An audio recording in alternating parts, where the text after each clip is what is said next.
So most of you know that I rock high tops. I love my Nikes. Over here I got a couple of pairs. But the problem is, they're always squishing my toes, and like my baby pinky toe, what do you call it, is crushed underneath all the time, because I'm always rocking usually my barefoot minimalist shoes, and look at the wide toe box in comparison. So you said we can... Especially if you look to the bottom, you can see the difference right here. This is super wide around the edge. Yeah. This one is very pointed.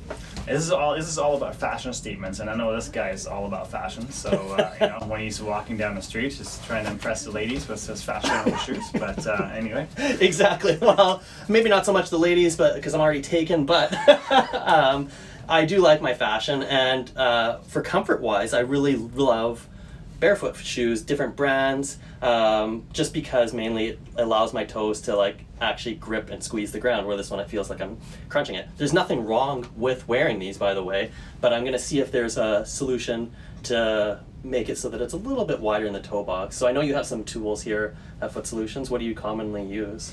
We do. I mean, there's a bunch of ways we can do this. Now, number one, you also want to figure out what the material is made of, right? So some shoes are made out of leather, which is easier to stretch than the pleather.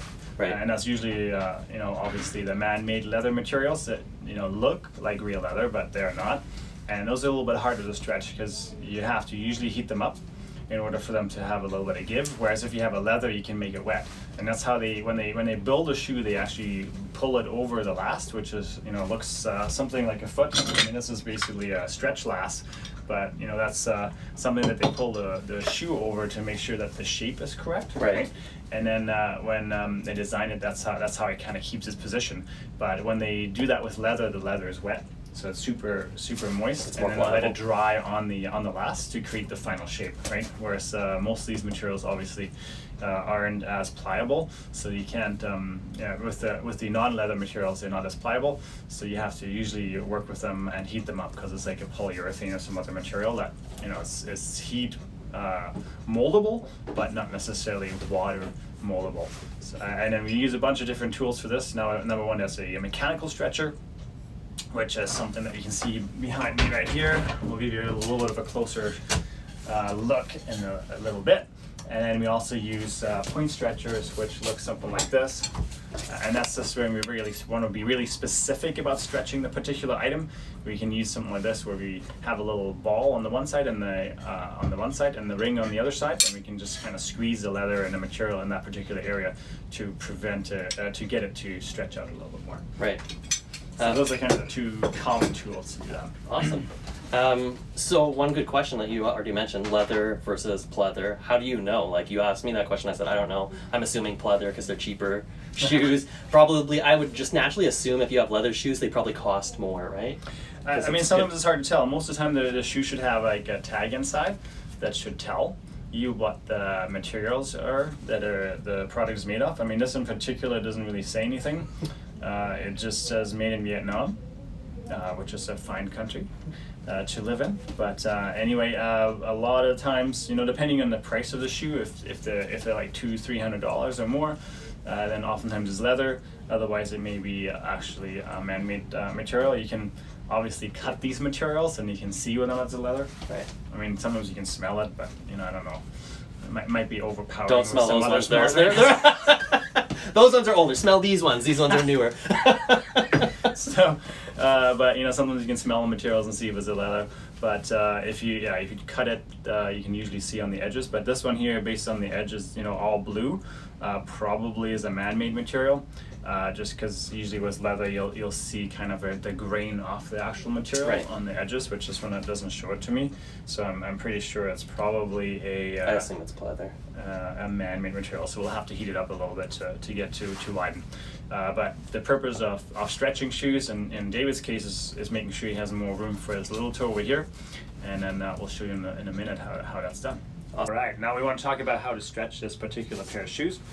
Now, we were talking about this machine right here that has a little twisting function here, front and back. Now we can stretch the back of the boot by twisting this out. It actually moves the back piece right here back and forth, and allows us to then stretch out the heel counter, but also keeps the boot in place if that's something that we're really looking for. That way it doesn't shift around or maybe pull forward as we're trying to stretch the front of the shoe. And then we use these little pieces right here. And what's cool about it is we can add little attachments, and those attachments can go on the on this stretching tool, which goes on the front of this device. And once we put it on there, now we're ready to put the boot on. Now in David's case, we want to stretch the little area, the pinky area right here of his little toe. And then what we want to do here in this case is add this extra piece there to really stretch it out. Usually in this position it's good because it will be stretching right around here.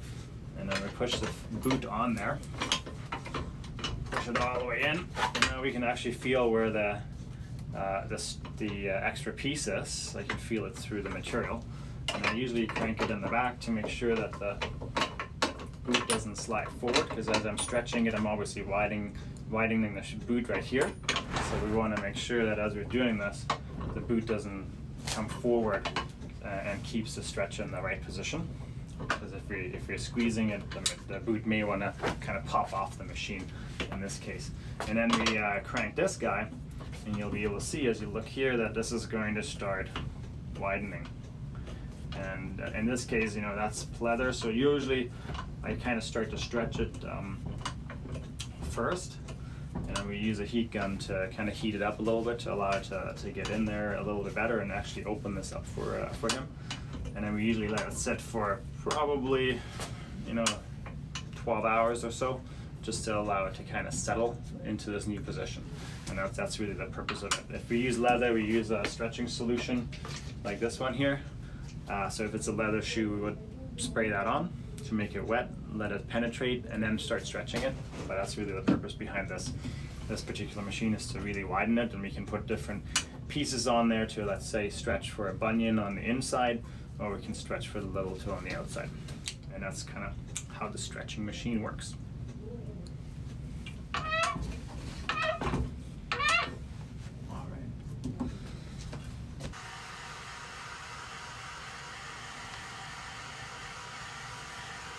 Everybody, today we got Bearded Man here to get his shoe stretched, and